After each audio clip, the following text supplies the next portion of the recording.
As is now very clear, President Donald Trump has his intention to end the Russia-Ukraine war by negotiation at the earliest possible moment, at the best possible conditions. But now we're starting to get a little bit more clarity on what he may plan to do and how serious he is to want to bring this war to a conclusion. There has been an executive order signed that has frozen all aid. This is one of the things that President Trump talked about at his inauguration, that he was going to halt foreign aid until he could determine for sure whether it was in America's interest to do so.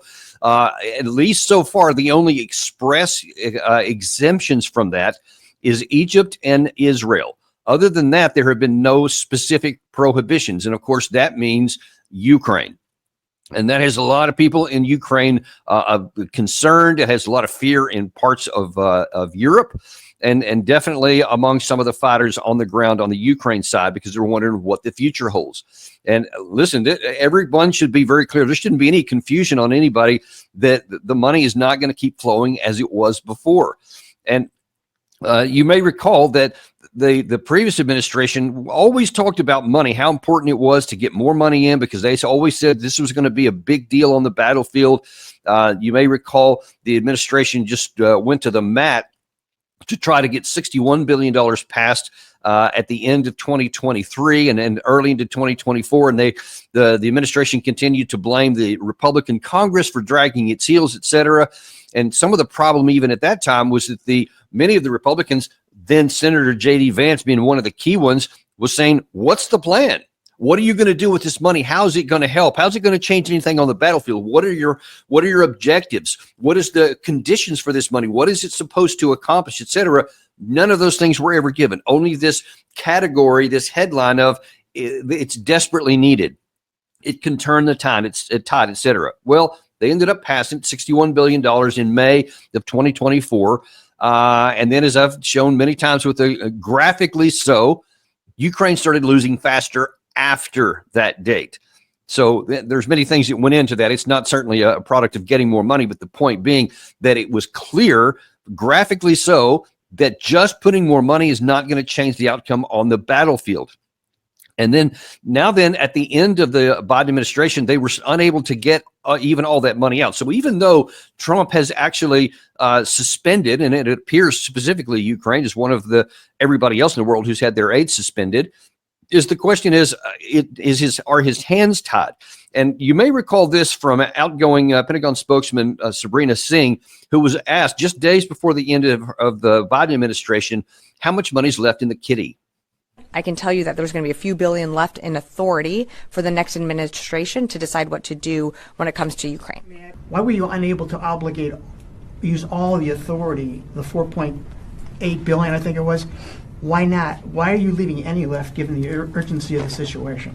Well, you might remember earlier last year, we had a gap in funding that we were not able to restock our own shelves and our own supplies. So when we weren't able to do that and we were operating under a time when we were not able to resupply our own stocks, that prevented us from getting PDAs out the door. And you saw us pause for several weeks, in fact, on being able to supply Ukraine with what it needs on the battlefield. With every single PDA, we have to weigh it against our own readiness. And if the secretary and the chairman do not feel that we can provide a package at a certain amount of time, we will not be able to provide that package. That delay. That's enough, Gary. We can cut that off right there. That was very telling, that last part especially, because she just conceded there that the Secretary of Defense and other senior officials had to weigh carefully giving something to Ukraine if it meant diminishing our capabilities, and several times we had to stop. And she says PDA, that's basically a presidential drawdown authority to where basically things that are already in the American inventory, i.e. for your national security, had to be taken out and sent to another country. And so if it got below a certain threshold, then they had to say, well, hang on, that's a little too low. The fact that we even got to that point, that had nothing to do with how much money was there, as she just explained to you. The money was there. It was allocated. It had already been made available, and it could have been sent out at any time. But it would cause us to go below a threshold. So we had to stop and wait, let some things get go through the process of either acquisition or in physical production, and then they would get some more out the door. So that shows you it's just incremental stuff, and the capabilities, i.e. our capabilities, are insufficient. Our capabilities are insufficient to support support of many nations, one of 50, according to what the administration bragged about all the time, to give to a single country, Ukraine, in its fight over there. What does that tell you about the state of stocks of the United States of America? Our capacity, should we get into an unexpected fight, a Pearl Harbor kind of thing that comes out of nowhere, a 9/11 kind of strike that, surprises everyone, for which we're not prepared to go to war, that tells you that our war stocks are critically low, and that our capacity to surge and sustain combat, should we get sucked into a war like the Ukraine side has done, that's gone on now 3 years, we can't do it. It would take us, like it did Russia, about a year and a half from the time that the president might give we're going to go to a full wartime mobilization, and we're going to, convert everything. We're going to ramp up all the capabilities. It would be minimum of a year and a half before we could build up. And let me just tell you, in modern combat, especially if you're talking about going up against a peer or near peer, that a year and a half, you could die in a year and a half. The country could be defeated. The military could be defeated. So the last thing we need to do is say, all right, well, there's still $4 billion. We can just shovel that on out the door there because it's already done. And then we'll put a pause on here. But we haven't done that yet. And now that we're going to talk about this shortly, we have now a Secretary of Defense who's going to look into these exact matters here. And I assure you that the incoming administration is not keen to finding out where the highest, the most risk that we can face and still give something to somebody. They're not going to be looking to do that. President Trump came into office, and his signature statement was, and he actually signed an executive order to this effect, it's going to be America First foreign policy. And that means the policy here. So Trump has signaled in every way you can, financially, diplomatically, and politically, that there is a significant hard change coming to America's foreign policy, specifically as it relates to Ukraine. Now, everyone should be reading the tea leaves here. And some things you don't have to read or interpret or read between the lines. Some things are expressly stated, but all the things, both things that are stated and unstated, because there is still some uncertainty about some of the things that Trump is going to do or how he's going to do it. But the direction is unambiguous and black and white. So especially if you're Europe and if you're Ukraine, you should be saying, all right, this is where we're going. Maybe we'll go like this, maybe we'll go like that, but we are definitely going to a negotiated settlement. What do we need to do to get ahead of the curve here? But as has been a hallmark throughout this war, there are those, at least in the outgoing administration in the U.S., lots of people still in the U.S. who consider themselves opinion leaders, et cetera, or so-called experts, and definitely people in the European Union still have not come to grasp with what's happened. Here's just a couple of days ago, the new foreign minister of the European Union, who's talking like this is early 2022, not early 2025. For too long, we have offered Russia alternatives, hoping that it would choose cooperation and economic prosperity for its people over fraudulent imperialistic ambitions. But instead, Russia's defense industry is churning out tanks, glide bombs, artillery shells in vast quantities. Together, EU member states' economies are 17 times bigger than that of Russia's economy. We must force his hand to show him that he will lose, and stop him before he attacks one of our own. Europe's failure to invest in military capabilities also sends a dangerous signal to the aggressor. Weakness invites them in. President Trump is right to say that we don't spend enough. It's time to invest. We all need to be realistic about Russia. Russia poses existential threat to our security today, tomorrow, and for as long as we underinvest in our defense. It's so ironic there toward the end of that soundbite that she says we have to be realistic. You put a period right there Exactly. That's what you need to do. You need to be realistic. This is, folks, this is not rocket science. This is not hard to figure out. I know human affairs are complicated, but there are some things that are not complicated. One, the war is coming to an end. Number two, the balance of power is irrevocably on the Russian side, and to ignore that means you're going to get more Ukrainians killed. And then the third one is just financial sense. Look, you don't have the capacity because you haven't invested it in 3 years of fighting.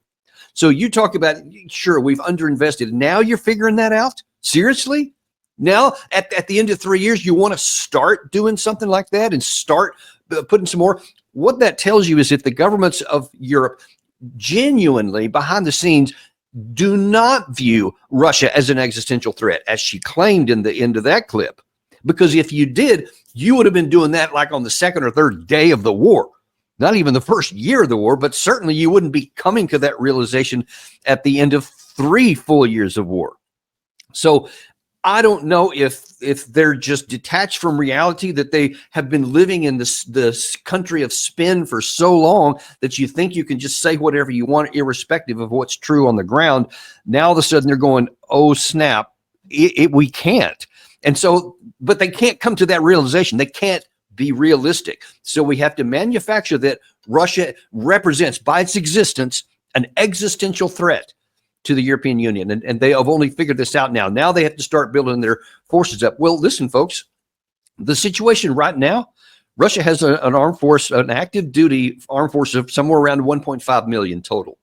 About 700,000 of those are inside the borders of what was Ukraine when this war broke out. So you're talking like the biggest, and Zelensky has told us this at a speech in Davos a couple of days ago, early this week, that the Ukraine side is the biggest army in Europe, and the next one is France at 200,000. And not many of those are actual warfighters. All that support, logistics, a bunch of other stuff, non-warfighting capacities, institutional, etc. So there's a very small number of actual fighters there, and they have no experience, no combat experience at all. So you imagine going up against somebody with combat experience in the Russian armed forces, which is several times bigger than yours and more experienced and more capable than the French one is. So you haven't done anything for 3 years to change the size of your force, to have a huge spike in your defense expenditure, because you don't actually believe Russia's coming after you. That's self-evident. That's like me saying I'm afraid that there's going to be a home invasion, and I don't lock my door at night.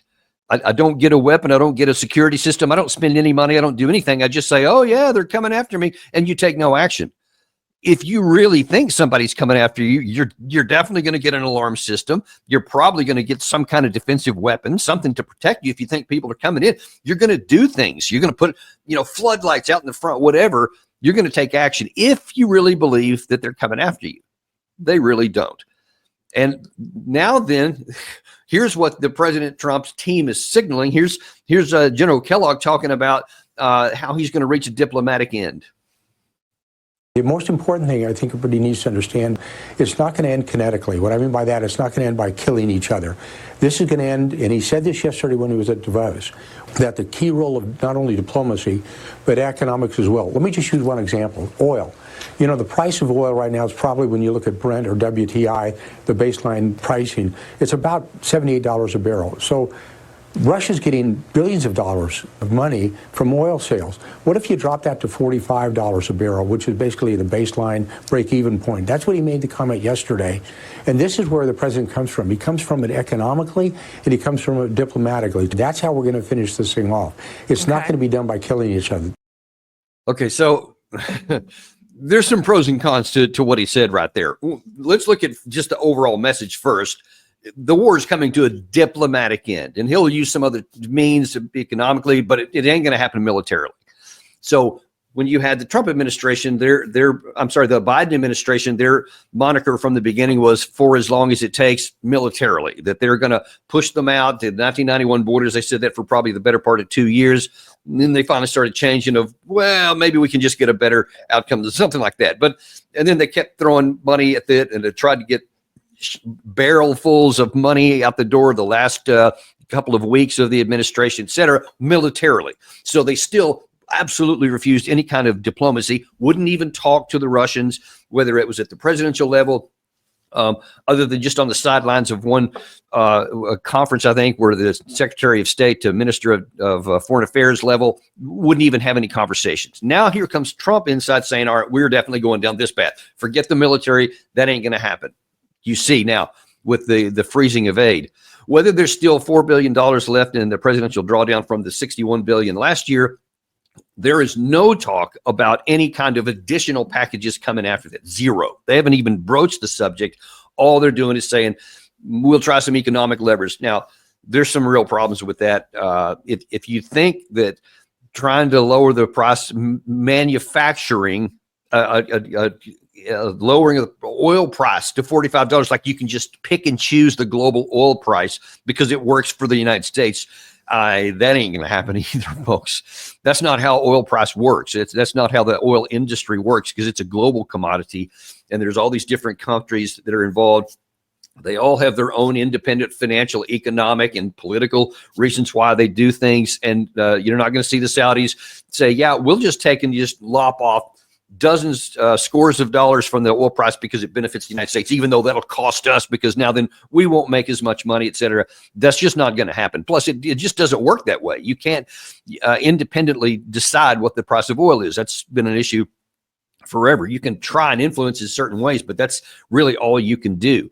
So that's not really going to happen. And plus, you know, even if it did, the Russians have been very plain of saying that's not going to change anything that happens on the ground, because they have all the natural resources, to include petroleum products that they have, that they can fight the war internally by whatever they have. And they've shown that you know, they're near sanction proof at this point, because anything you do has negative counteractions.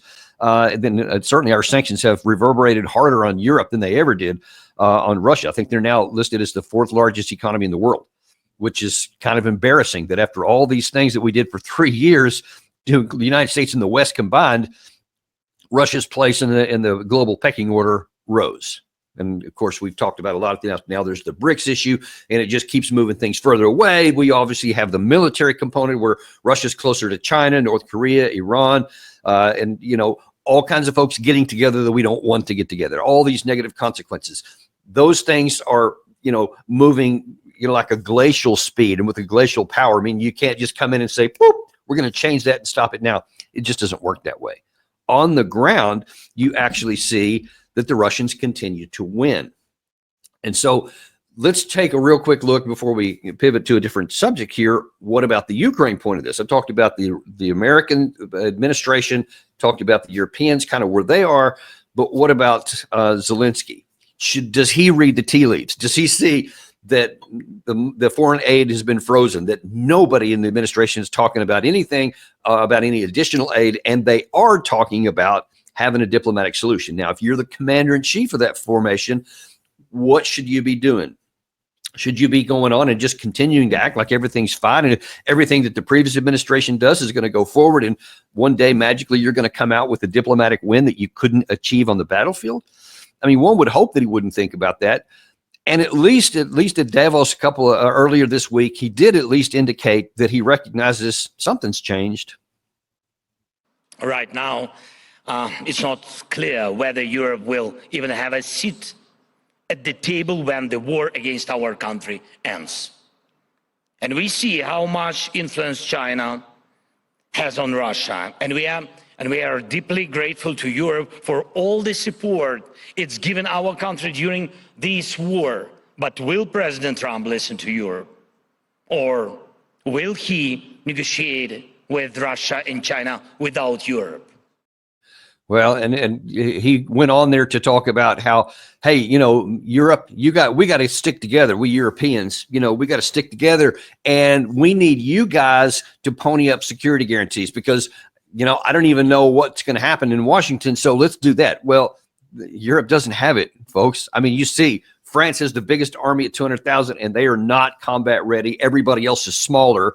The population in any of these countries, they may not like Russia. They may be okay to an extent, given a lot of their cash and some of their military stuff, but none of them are saying, yeah, let's go to war with Russia. Let's send our troops to die on behalf of Kiev. No one's doing that. No one's going to do that. And we also have you have Vladimir Putin and Sergei Lavrov both saying you're not going to have a seat at the table. That's pretty stunning, and that's not hyperbole, folks, because the Russian side said, how can we sign a deal with a guy who has violated his term of office? So it's not democratically elected anymore. He's just going on into perpetuity. He got elected once. His term came to an end last year. They didn't have an election. There's not one planned right now. So he said, why would we sign any kind of a negotiated deal with a guy who's not even valid in his own constitution? Whoever comes in next may have a different viewpoint. So he said they're not willing to do that. Lavrov also issued that and said that, by the way, it's even worse than that, because Zelensky himself signed a law, I think it was in 2022, that prohibited him from even entering into negotiations with Russia so long as Vladimir Putin's still in office. I don't know if you've noticed, Putin is still in office. So according to Ukrainian law, they can't even talk. So when Zelensky's wondering, are we even going to have a seat at the table? Well, according to you, no, you're not going to. So all this tells you over and over that Europe and the Ukrainian leadership are still willfully blind and oblivious to what's coming. Trump is signaling in as strong ways as he can that he's going to have a negotiated settlement. And listen, Trump himself has kind of given mixed messages, which it seems to be part of his modus operandi anyway. I think he likes to do that. He's talking positive things about Russia on one hand and, warnings on the other hand about, you can do this the hard way or the easy way, et cetera. And that just kind of gets a lot of curious looks from the Russians, because the bottom line is the Russians are keenly aware of the reality of this. They know the balance of power is irrevocably on their side. They know they have all the resources, the money, the capability, the troop numbers, the ammunition, the weapons, the stockpiles, the industrial capacity to keep this going indefinitely at this current rate. They know all this stuff. And they know that on the Ukraine side, not only do they not have the manpower, and according to the Ukrainian general himself, Syrsky, they now can't even make up for the losses. So their army is getting smaller by the day, and their warfighting capacity is going down by the day. They know that all of Western Europe combined can't come close to matching what has been given, and that's clearly not been enough to slow down. So there is no rational path for any actor in this drama here to think that you can do anything besides reach negotiated settlement. And the longer you wait, the greater the chances are that it's in Russia's increasing favor. We've shown you from December 2021, when they could have had a deal that would have prevented war. They didn't do it. It was all other than Crimea, everything would have stayed within Ukrainian control, Kiev control, to include all of the Donbass, Luhansk and Donetsk. And then in 2022, in February of 2020, April of 2022, the Istanbul agreements, that could also have stayed in Kiev control. Russia would eventually had agreed that if conditions were met, they would have withdrawn all their troops back into Russia, so long as certain things, going back to the Minsk agreements, had been agreed to in terms of political autonomy for the people, the Russian-speaking people in the eastern part of the country. They didn't do that. They didn't do November 2022. They didn't do June of last summer. And so now every time, I've been saying this from the beginning of the war, and it is playing out so graphically, not because I'm brilliant seeing this, I just see what's on the ground. Now then, the terms they could get today are worse than any of the ones going back I just talked about there. And if you wait till tomorrow, they'll be worse still, because the Russian side and Putin has been unambiguous that he said there will be no ceasefire. There will be no tactical pause. We are going to continue on fighting and capturing territory, which they do every single day. Every single day. Now, Velika Novoselka, which we talked about a little bit yesterday, which was cut in two. Now then today, less than 24 hours later, the entire southern part of the city has been captured by the Russians. It's now only a matter of time, probably a matter of days before the rest of Velika Novoselka falls. And that's just one part there. And of course, now then that makes it easier to go into other places and et cetera, because the losses keep piling up for the Ukraine side. Now is the time to reach a negotiated settlement. And if you keep waiting, then at some point there's not going to be any negotiations. There's just going to be terms of surrender issued. That's the stark choice that we face. And we'll see when, if any point, does Ukraine and the European Union catch up with where the Trump administration is today. Now, I want to shift gears here in the amount of time we have left to talk about something else. Speaking of American national security, we finally have a Secretary of Defense. Pete Hegseth was voted in last night. If you've been paying any attention at all, you see that it was a very contentious issue. There's lots of questions about his qualifications, about some past personal actions that he has done, and whether he violated any laws. A lot of that all was discussed. And then came the big moment last night with a vote. And after all the senators, both Republican and Democrat, had voted, independents, it came down to a 50-50 split, which then had to be settled by the Vice President of the United States. Are there any senators in the chamber who wish to vote or change a vote? If not, on this vote, the yeas are 50 and the nays are 50. The Senate being equally divided, the Vice President votes in the affirmative, and the nomination is confirmed. So there you have it. Now we have Pete Hegseth in. And listen, it was a hard fought, hard battle. Even just, I think, barely 2 hours before the vote was taken, there was lots of senators going to the floor making impassioned pleas about some saying he's definitely what we need, we should pass him, and others saying that the opposite, that he should not be passed over. One in particular that I wanted to highlight because it's kind of symptomatic of what a lot of the people in Washington were thinking about, and that was Senator Tim Kaine, who went to the floor to argue that there were other people, even Republicans, that could have been nominated by President Trump. And I want you to notice something at the end of this clip, because he cites a couple of guys that he said, boy, if you only had somebody like this, it would have been swell. Mr. President, you and I both know this. There are so many good public officials who have aligned on the Republican side, who have supported President Trump, who have their own credentials in this body. I could name a bunch, but I'm worried I'd forget one and then get in trouble with one of the ones I don't name. But in this body, there are senators who have served honorably in the military and are well qualified for the position of Secretary of Defense.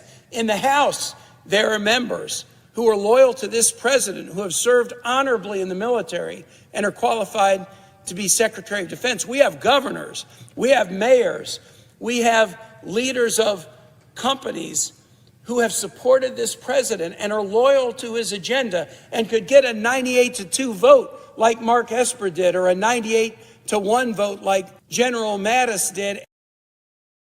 Yeah, that's what the objective is. The objective is to get somebody from the standard class, a governor, a senator, member of the House, a general, something like that. Somebody that we like. Even if they're Republicans, hey, we can still get along with them. Like Mark Esper and General James Mattis. Those are the ones he highlights. Like, the objective is, what can we do to make everybody happy so that it's a 98-2 vote instead of a 51-50, requiring the Vice President of the United States to break the tie? Well, let's take a look at that, because what that tells you a whole lot about how the blob mentality is that now Trump is going to try to wade through, and Secretary of Defense Hegseth is going to have to navigate.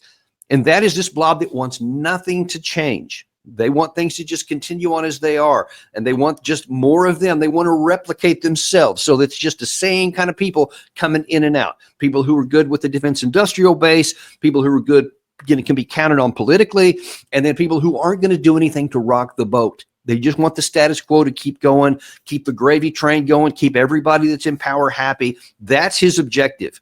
That's what he was focused on. If you want someone who's going to do something different, then you're going to have to break that mold and go something different. Now, a lot of things have been said about Hegseth, and a lot of people have made assessments. There's been others on the negative side been doing the same thing. But earlier this morning, I think literally just a couple hours ago, and maybe even less than that, he made a speech, I think when actually sworn in. And I'm going to show you, it's a little bit longer a clip than we normally show, but I think it's important because he's going to say a number of things here. But I want you to hear, in Hegseth's own words, who he is and what he plans to do. All praise and glory to God. His will be done, and we're grateful to be here. And as I said in my hearing, it was Jesus and Jenny. I would not be here without you, sweetheart. Thank you so much. I want to thank the President of the United States, our Commander-in-Chief, Donald Trump. We could not have a better Commander-in-Chief than him. It is the honor of a lifetime, sir, to serve under you. We look forward to having the backs of our troops and having your back in executing peace through strength, in putting America first, and in rebuilding our military. Mr. Vice President, thank you for breaking the tie. It's not the last time, or not the first time the headline reads, Junior Enlisted Marine bails out Junior Army Officer.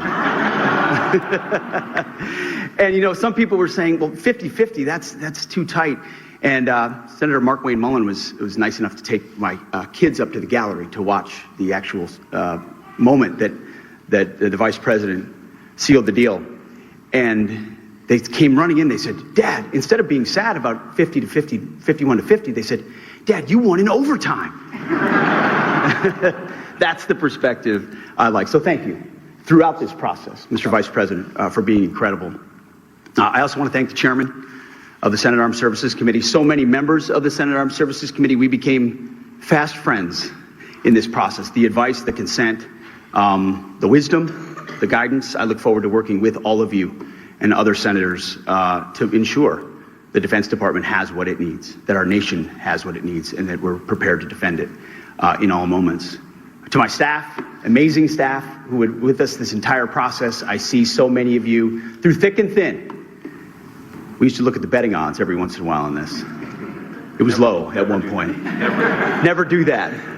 But we defied them. And there were so many folks on the inside and then allies on the outside who stood by us every single moment. And we are eternally grateful for that. And I want to thank the warfighters. I want to thank the men and women wearing the uniform. And I've said this before when I speak, and I mean it. Every time I stand at a podium and there's bright lights and cameras, the first thing that goes through my head are the guys that I served with on the battlefield.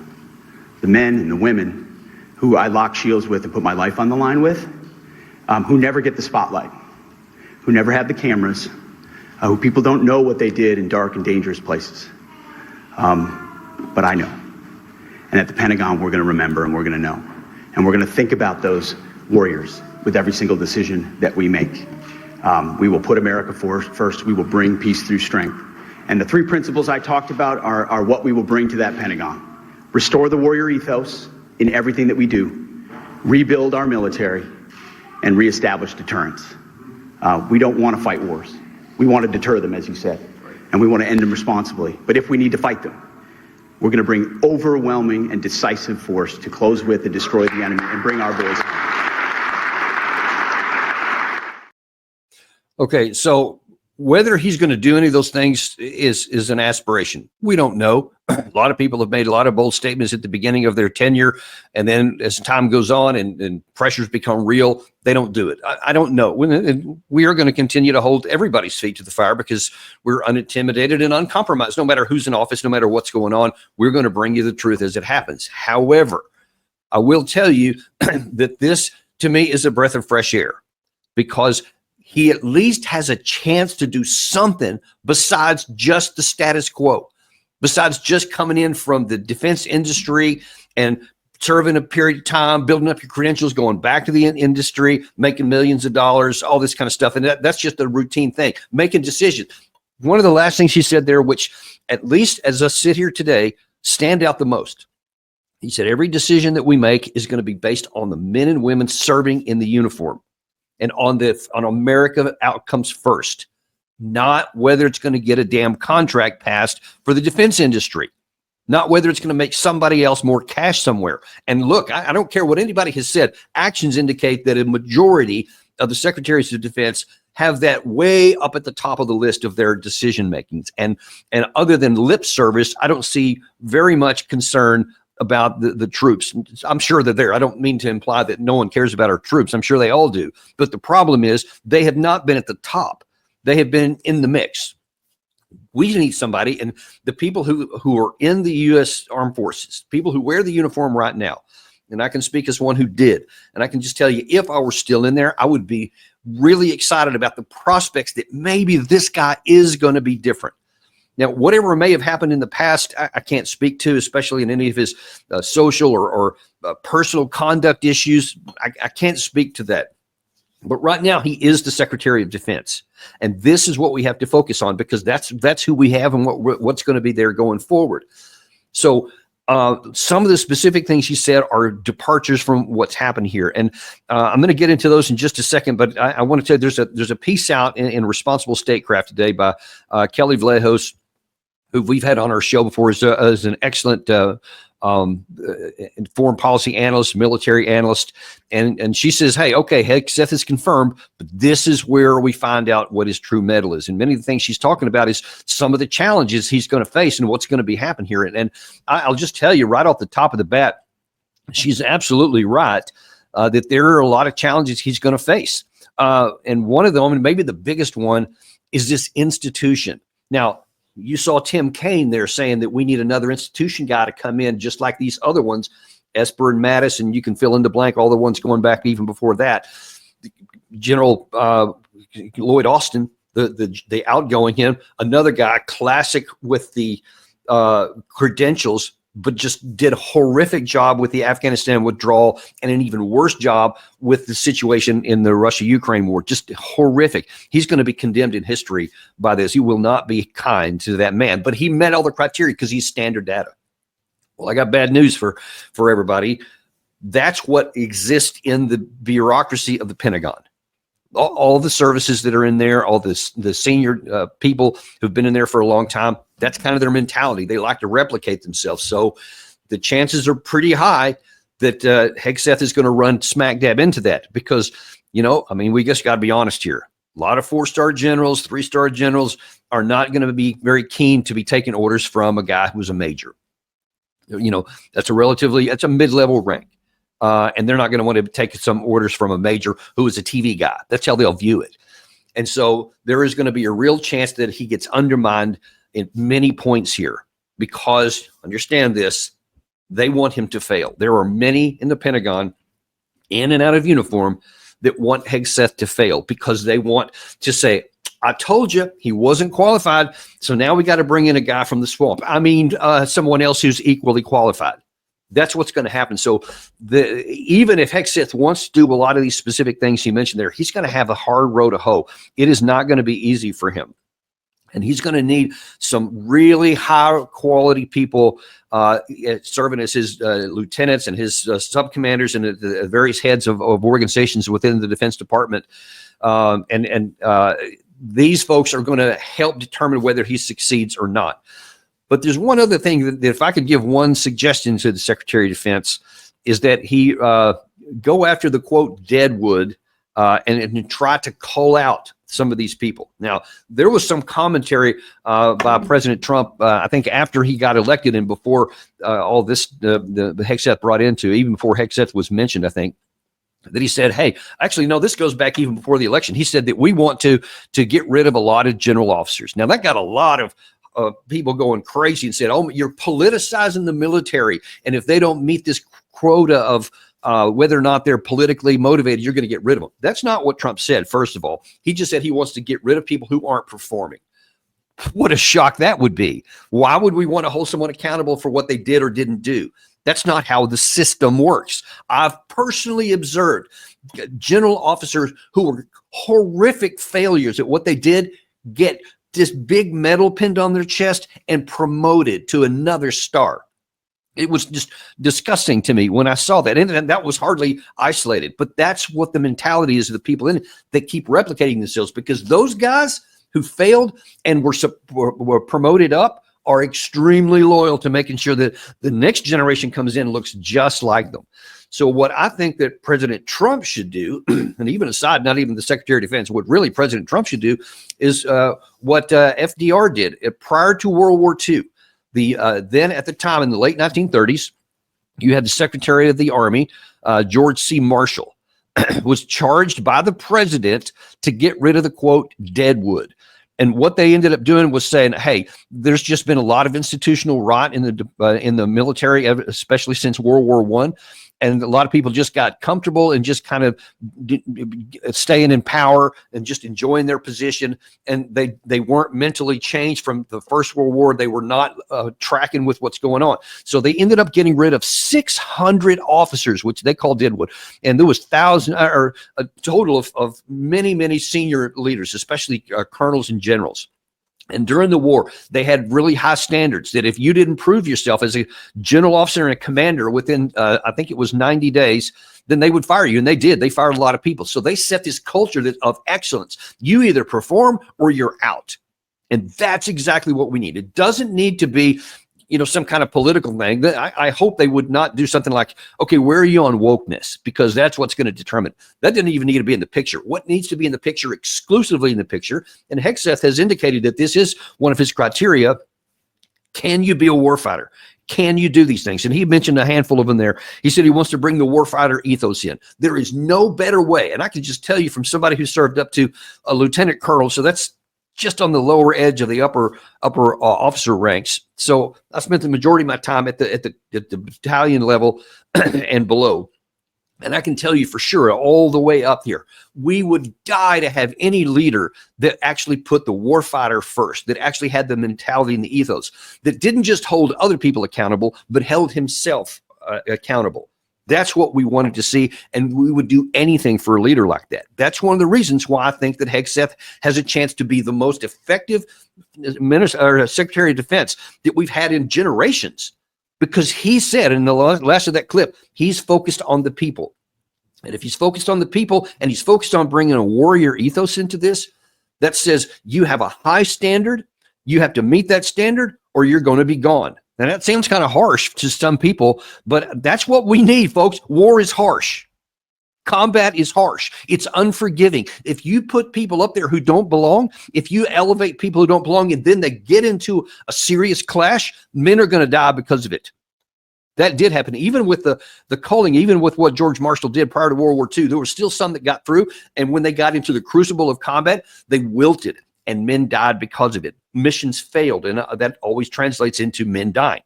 So it needs to be a very high standard, ruthlessly adhered to. And I want to hear that. And I also love that he said in there that his idea is we want to reform the military, rebuild it, and then we want to avoid wars we don't need to fight, get out of wars, Ukraine, get out of wars that we don't need to be supporting. And then he said that we want to not fight any wars we don't need to, because we want to reestablish deterrence, was the way he put it there. And then one of the last things he said was, and this is something that, again, I would have died to have somebody like this in command and in leader while I was serving in uniform. We will win decisively if we have to fight. If we can't avoid war with diplomacy, if we can't use it through deterrence, and if war is forced on us, then we need to win decisively. And I'm all for that. That was my mentality, and some of the military leaders like Doug McGregor, who was my mentor and boss at various times during my career. It's like, if we fight, we will win decisively, and we will fight good, because we're going to be reformed. We're going to have the kinds of organization that you need. We're going to have the new mentality, the new tools of war, everything we need to actually fight and win decisively. We should not do that unless it is absolutely foisted upon us. Let me reiterate that one more time. This is not a code to, let's have a big, strong military so we can go conquering people. I'm out on that, way out on that. That is an abuse and a misuse of our armed forces, and is harmful to our country. But it sounds like they don't want to do that, because they said they want to avoid any wars they don't need. But we do need, the reason why I have a Department of Defense is if we're attacked by anybody, we need to have that kind of military. So I hope that's what he does. I hope he does what he actually says he's going to do.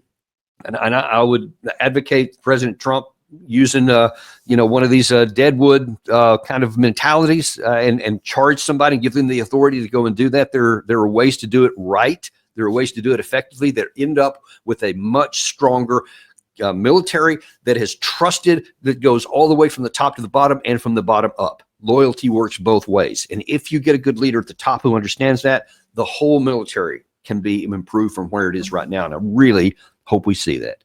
Thank you very much for watching today on a Saturday. We always appreciate you.